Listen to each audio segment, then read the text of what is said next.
Hello, everyone, and welcome to the Pash On Podcast. Let's get started with your host, Brian Pash. Hi, this is Brian Pash, and welcome to another podcast. On today's show, we have Andrew Gordon. He's a third-generation Honda dealer. He's also the founder of Dealer Science, which last year was acquired by TrueCar. Andrew, welcome to the show. Thank you so much for having me. Pleasure to be on. So, Andrew, we met just recently. So, from my perspective, Dealer Science has been a little under the radar. For dealers who are listening to today's show, let's step back. Let's talk about your family in the auto industry and how you got involved in creating the Dealer Science platform. Absolutely. So my background, I'm a mechanical computer science engineer. When I got involved in the family Honda store, we never set out to create a startup or go fundraise or try to build a company and then figure out what problem to solve. We had a lot of problems that we recognized inside our own dealership that we were trying to solve. So the solutions that we came from were actually from operational challenges that we faced in our store. So they focused on how we wanted to retail to our customers, how we wanted to market to them, and all the work that it took to operate a dealership on a day-to-day basis. So as an engineer observing what was happening in our showroom, I was noticing that there was a huge line at our sales desk on a busy Saturday. So we recognized that our sales managers, as hard as they were working, we recognized that they were the bottleneck inside the sales process, and that anything that we could do to make their job or life more efficient was going to help increase the throughput and flow through our store and increase customer satisfaction and CSI in the process. That's really the impetus and where our tools came from. Well, Andrew, it makes complete sense. You put an engineer in a business situation, they're going to look for efficiencies. Why do you think the industry's taken such a long time to address these bottlenecks? I think waiting for the F&I office, waiting for a sales manager to approve a new pencil have been going on for a long time. Why do you think we're just finally addressing that now? Yeah, it's a great question. So I think that stores always really want to find a really efficient way to do anything that they're trying to do, but the vendors that they're working with, they don't necessarily have the tools to be able to make things more efficient.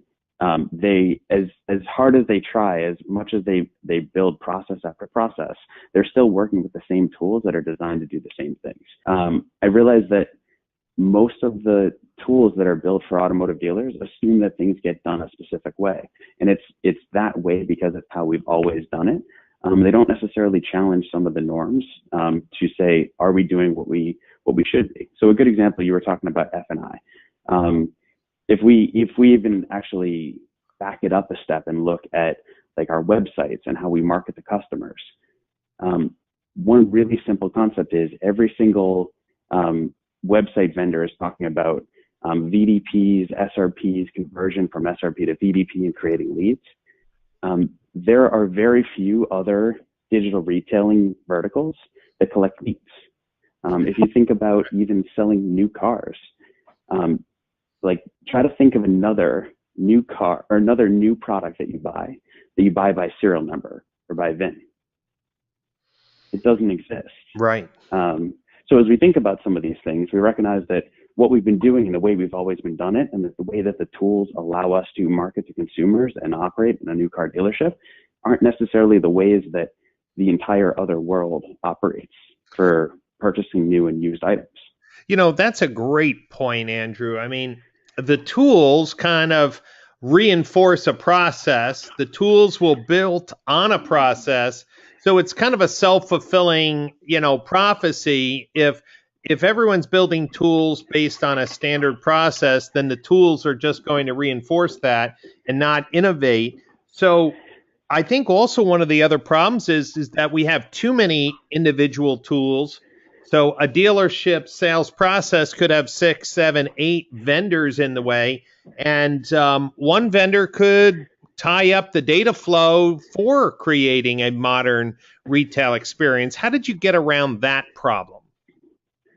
Yeah, it's a great question.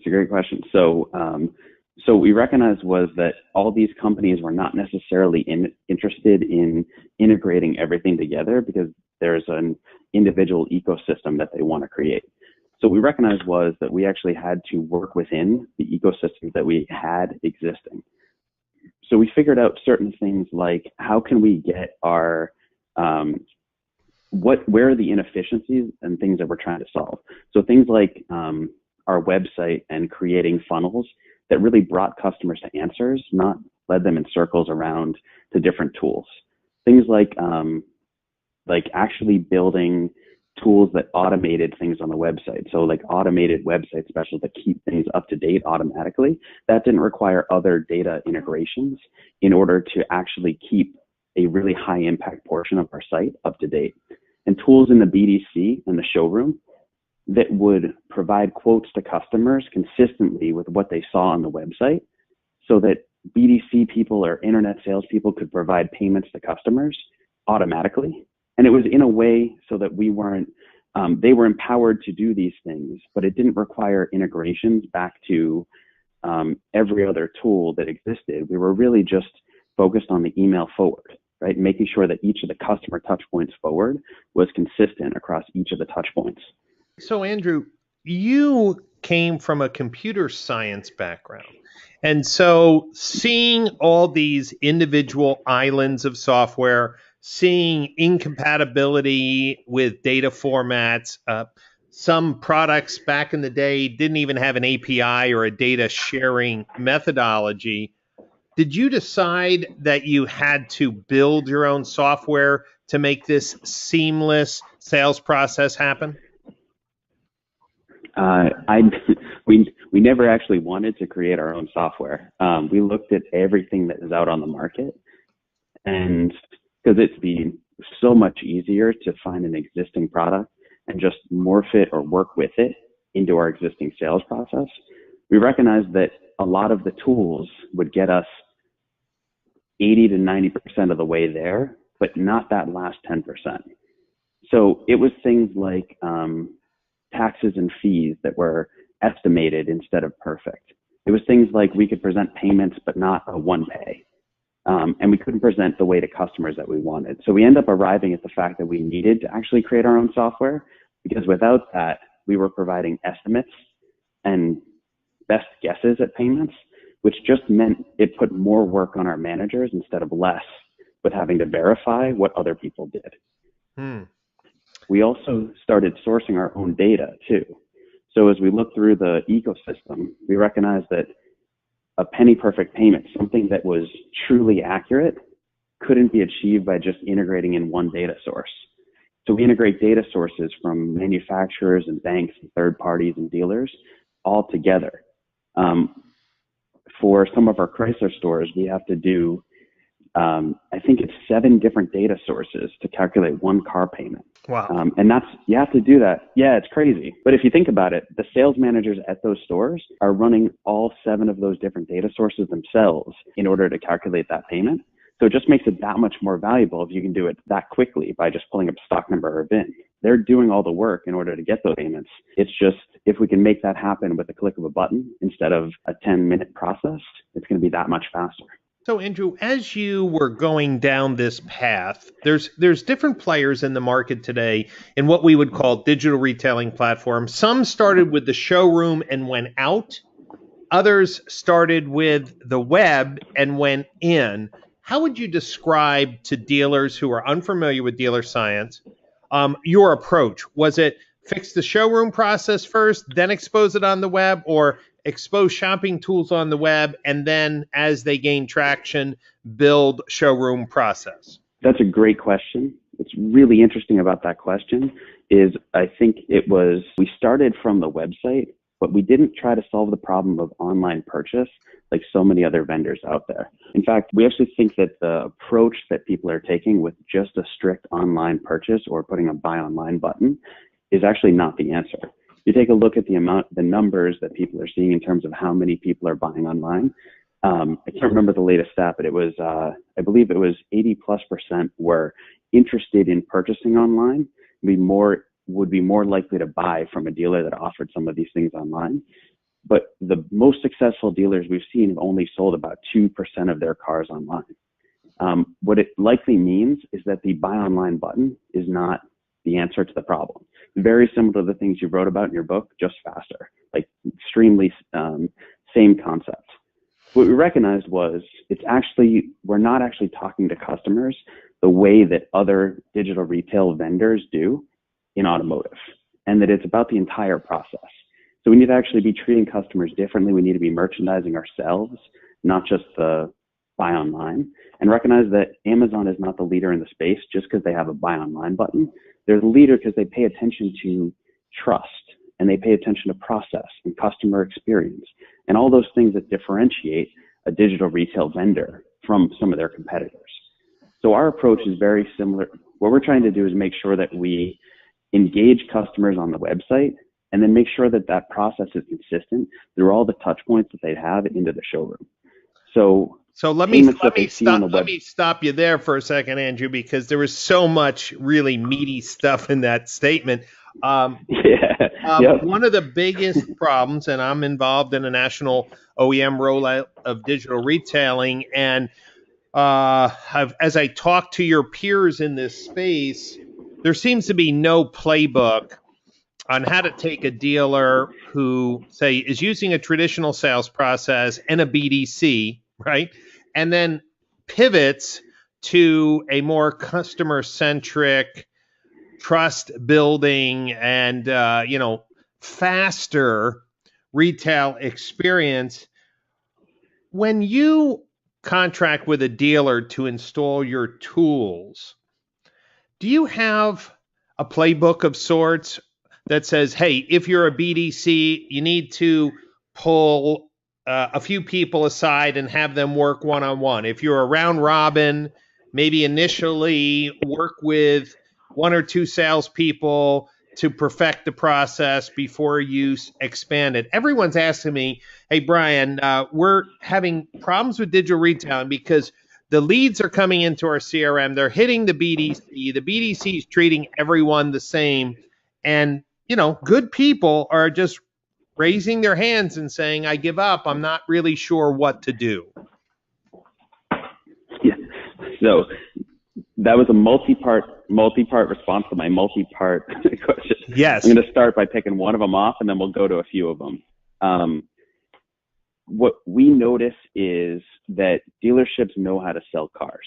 And I think we can all acknowledge that dealerships know and are very good at selling cars, and automotive is not the forefront in digital retail in a general concept.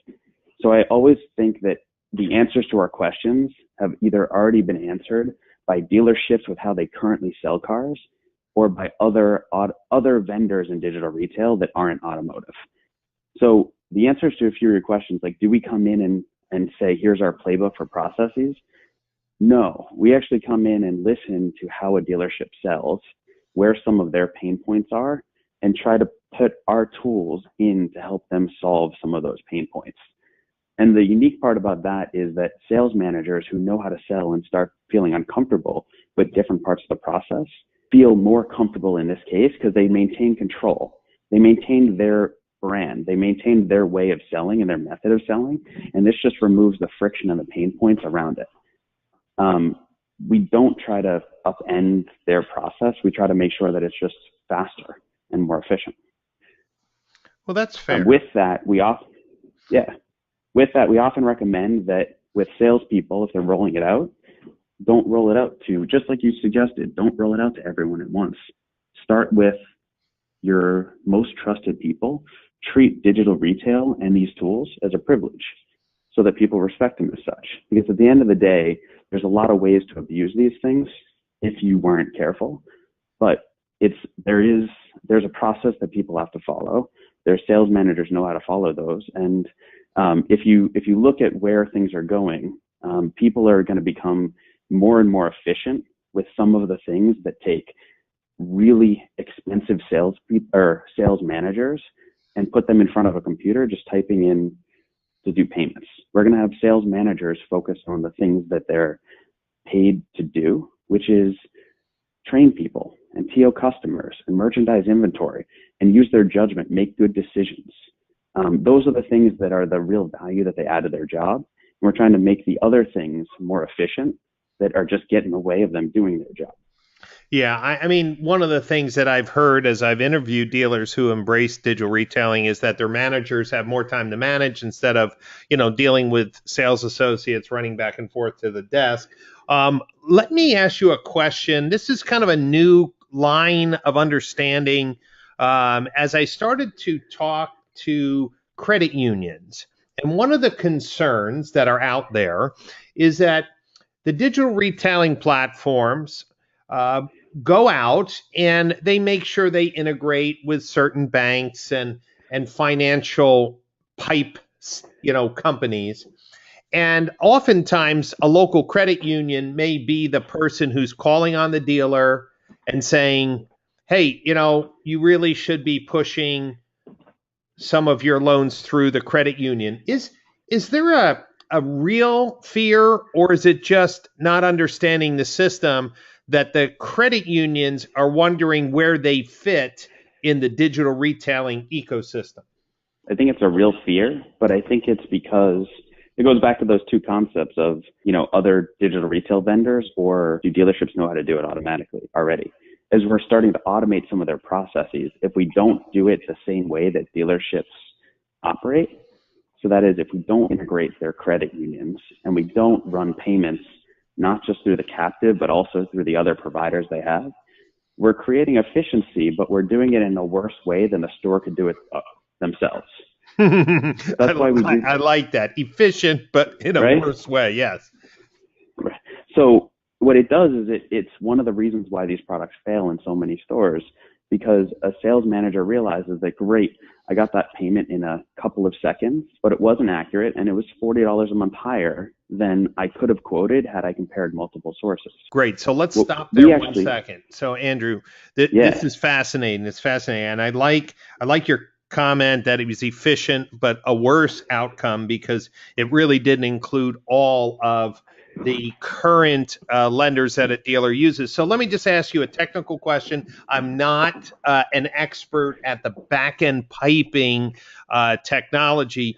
Is there a situation where individual credit unions don't have the technology, say, to plug in to a dealer science, or is there an aggregator, like CU Direct or someone that can act as a mediator to all the credit unions as far as technologically piping into dealer science or some of the other tools? Yeah, so that's a great question. We work with some of the aggregators. One of them would be like Kula, Credit Union Leasing of America in San Diego. Like, they do a great job of collecting that information and setting residuals and helping credit unions do that.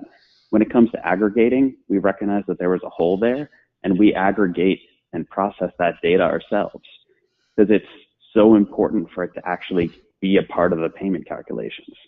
I got a call from a Toyota dealer the other day, and it's funny, we were comparing their captive versus US Bank, and it automatically figured out that I think it was a 39-month term through US Bank was their lowest available payment. There was another great example where it changes every month. This month on the Yaris, if you run a lease using the standard customer cash and a standard money factor instead of the subvented cash and the subvented money factor, you get a lower payment in, I think it's 50% plus of scenarios. Wow. So great sales manager figures that out, but it takes a ton of time to do it. And the good sales managers that figured it out have a good competitive advantage. And if you're not taking those things into account, you're missing the point. So Andrew, I hate to drill on this just because I'm doing some deep dive in the credit union. So is it a situation that dealer science would need to reach out to? Let's say a dealer comes on to say, "Hey, I'm using this credit union. You never heard of them before. Maybe they're not in an aggregator." Is that something that the credit union would reach out to you, or you to the credit union, to get that feed? Is that how it happens, or it doesn't happen like that? Yes, that's exactly how it happens. With a lot of those credit unions, it can be a much more local scenario. We're adding them as we go. It's hard to have nationwide coverage with the vast amount of credit unions that are there. and that we can be working with. But as we grow and grow and grow, we're adding more and more local banks, which is just that much more important for those stores. Great, great. So for any credit union organizations listening to today's podcast, your recommendation is if you want to make sure that you are one of the choices, you're going to need to reach out to these DR companies and make sure that they are connected to their feeds, right? Yeah. So I think, yes, that's definitely something that they should be working on. And also, there are companies like Kula that can help make sure that information gets aggregated in a better way, so that you're not necessarily creating each individual relationship, but you're going through some of these companies that are designed to help with leasing. Got it. Now, let's talk about something that's near and dear to my heart, the consumer experience. Just as I mentioned, there's some people who started with a website, whether they were a chat company, evolving into a communication company, evolving into DR, and then building showroom tools, or the reverse. There was one thing that got brought up in a podcast I had with Terry Sabastia, and he was talking the difference between credit first and credit last in the workflow and its impact on a consumer. And let me set the stage. Credit first is when someone says, hey, I want to calculate my payment, that up front, instead of guessing or asking the consumer what their credit score is and guessing wrong, that soft pull and initial decisioning gets done, and only the cars that consumer could qualify for would be shown, versus credit last. A consumer picks a car, calculates everything, and at the end they can't get approved because a simple credit score estimate is not very accurate. What is your approach to that workflow and its impact on the consumer experience? We feel it should be payment first. And this is not to knock that approach, Terry's approach. This is more to say that it's just a different approach, and different approaches fit for different dealers. About 85% of new car shoppers lease or finance their car. When you focus on an accurate payment, we have a tool called Payment Search, which runs lease, finance, and balloon payments on all new cars in their inventory. It runs CPO leasing for certain brands, loaner car leasing for things like BMWs, Mercedes. It puts all of that together and actually figures out the best values and put them first. So now you have a customer that can actually narrow down what fits in their payment range and look at those cars knowing that they can already afford it. Okay, but so that helps them there. Let me stop you there. There's a lot of tools that I see that allow people to shop by payment, but it doesn't mean that they can get approved for that payment. I think that was Terry's point, that yes, you can show a customer that based on some standard credit tier, this car is going to be $399, but after you do the pull, it's like, no, they don't qualify. No one will write that loan. How do you handle that disappointment, Andrew, on showing a payment that they may not be able to actually qualify for? So I think the problem's actually larger the other way. Inside stores, it's fairly common practice, if someone doesn't qualify up front for a payment, to try to collect additional information or call the buyer and explain to the bank the situation. And sometimes the lines that exist between what can get approved and what can't get approved are justified based on a person's individual scenarios. Now, if you're pre-decisioning what they can get approved for or not approved for without actually integrating how a dealership operates into that process, you're going to be turning away people that actually could have been approved had they talked to the store. Yeah, so I see what you're saying. So there's no perfect world. I mean, credit first could eliminate some disappointments on the back end, but it also, what you're saying is what it could also do is limit vehicles that may have been in their consideration set, but would be affordable if they had a little bit more personalized approach. Yep. Absolutely. And you're essentially disqualifying people from things that they might actually qualify for had they contacted or been a part of the dealership. But isn't that the whole point, though, that we're trying to get away from a lot of this one-off and heavy lifting? Or really, maybe we're not trying to do that. We're just trying to automate the monotonous zero value pieces and spend more time on the value conversations with customers. Yeah. Well, I think, like you say, it's just faster, right? It's dealership process, but faster. And when you look at something like if someone walked into the store and said, I'm looking for a car, I can only think of a handful of times where we would run someone's credit before seeing what car they were interested in or whether or not they could qualify for those payments. And those are extremely credit challenged places. Most of the time, we're trying to find the right car that's a good fit for them and something they can afford based on an approximation, and then trying to make sure that we can actually get that for them. There's a much more common workflow in our store. Yeah, and what I'm hearing is both strategies have their merit as long as they're not disadvantaging consumers who may be able to afford a car and to try to make just the whole process faster. Yep, I think that's accurate. Yep, and it's a personal decision as to which one is the right fit for you. That's why we chose the other approach. Now, let's talk about your experience turning on a dealer with the Dealer Science platform.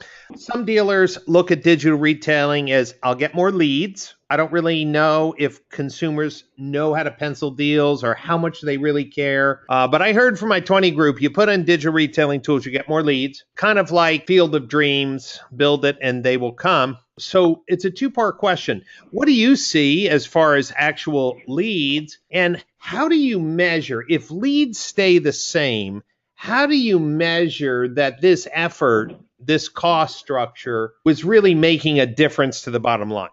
Sure. Multi-part question. Let's back it up and just set up the response a bit. We see a lot of dealers that'll approach things and they'll be deciding between different digital retail approaches. So that the approach about buy online and adding digital retail on the site, we find that dealers that are doing that are saying, if I add a buy online button, people will take advantage of it. And those are the dealers that tend to credit leads to that digital retailing vendor. As you step back, you realize their web page and experience had no other calls to action. That was the only funnel for customers to go down. You also recognize that there's oftentimes a lot of disparity between their different platforms. I was talking with a dealer the other day that added digital retail on their site and said, now I'm going to be able to sell cars online.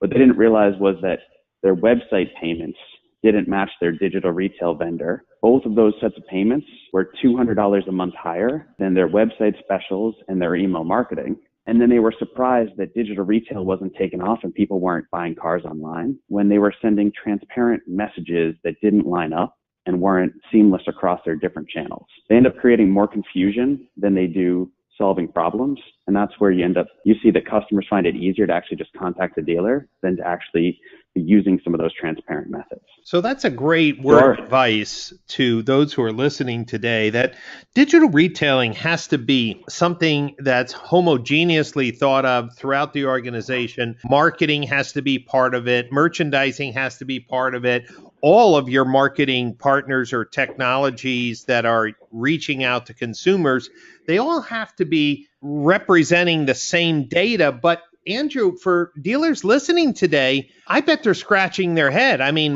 they may be saying, well, my email vendor doesn't pull from Dealer Science and my SEM vendor doesn't pull from dealers. You know what I'm saying? How do we practically explain the coordination that needs to have in place to really make DR successful? Absolutely. So the first thing is when we're installing on a website, we make sure that the messaging is consistent with the messaging they're trying to send. If it's a messaging of transparency, we discourage dealers from doing the whole MSRP discount price, get e-price button. Because if you're given a price and then a get e-price, you're contradicting yourself. That's over half of the dealers in the United States right there. Yeah, but that doesn't make it right. That's just because we've been taught that that's best practice and that's the best button, and we don't think about the consumer experience on the other side. I was with a dealer, it was maybe 3 or 4 months ago, and they had that set up, and we were talking about that, and I said, what do people get when they buy a car from you? They had a 3-day money-back guarantee, 7-day exchange, free oil changes for 2 years, lifetime powertrain warranty. Like, it was a list of free stickers. It was a list of about 20 items that was listed on their About Us page. And you know what? All 7 people that visited their About Us page that month must have been extremely excited to buy a car from them. But at the end of the day, we needed to merchandise some of those things where people are viewing and shopping. It's the same thing that the Amazons and the Best Buys and the Walmarts do when they say you can have it shipped for free by Friday. you can have, they put a Prime badge on it, or they show that you can, like, it comes with a return policy, a 30-day return policy. They're helping understand why you should buy from them while you're shopping for the product you're looking to buy.